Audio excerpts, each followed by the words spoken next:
ഇനി മക്കളെ, നിങ്ങളൊരു വീഡിയോ ഞാൻ കാണിച്ചു തരാം. ആ വീഡിയോ ഒന്ന് കാണിട്ടാ. എന്നിട്ട് ഇതിൽ നിങ്ങൾക്ക് എന്താ മനസ്സിലാവണെന്നുള്ളതൊന്നും പറയട്ടോ. ഞാൻ ആ വീഡിയോ ഒന്ന് കാണിച്ചു തരാം. കോടികൾ വില വരുന്ന ഒരു വണ്ടിന്റെ റിവ്യൂ ആണ് ഈ കാണിക്കുന്നത്. ഇത് നിങ്ങൾക്ക് എന്താ മനസ്സിലാവുന്നത്? നിങ്ങൾ ഈ വീഡിയോ കണ്ടു നോക്കി, എന്നിട്ട് നിങ്ങൾക്ക് എന്താ ഇതിന്ന് മനസ്സിലായത്? നിങ്ങൾക്ക് എന്താണ് ഇതിന്ന് തോന്നിയത്? നിങ്ങൾ കമന്റ് ചെയ്യട്ടാ.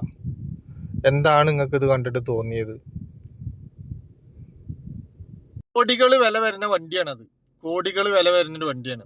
ഇതേപോലെ തന്നെയാണ് ചില മനുഷ്യർ. അത്രയും വില ഉള്ള വണ്ടിന്റെ ഒരു സത്യാവസ്ഥ തുറന്നു കാണിക്കുകയാണ്.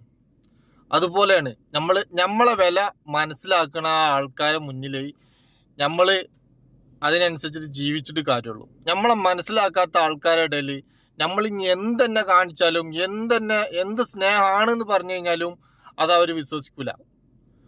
ഇത് ആ വണ്ടിന്റെ ഒരു തെളിവാണ് കാണിക്കുന്നത്. ആ വണ്ടി ഇത്രയും സേഫ്റ്റിയാണ്, വണ്ടി ഇത്രയും ഇതാണ് എന്നുള്ളത് കാണിക്കുന്നത്.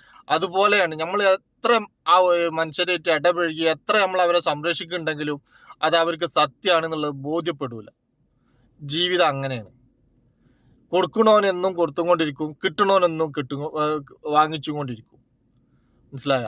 ജീവിതം അങ്ങനെ തന്നെയാണ്. ആരും നമ്മളെ വിശ്വസിച്ചിട്ട് നമ്മളെ ഇതാക്കുന്നുണ്ട് എന്നുള്ളത് വിചാരിക്കണ്ട. നമ്മളെ വിശ്വസിക്കുന്നുണ്ട് എന്നുള്ളത് നമ്മളൊരു വിശ്വാസമാണ്. അത് മറ്റുള്ളവർ അങ്ങനെ വിശ്വസിക്കുന്നുണ്ടോ എന്നുള്ളത് ഒരിക്കലും നമുക്ക് വിലയിരുത്താൻ കഴിയൂല. മനസ്സിലായ? അത് പാണായാലും പെണ്ണായാലും ആരായാലും.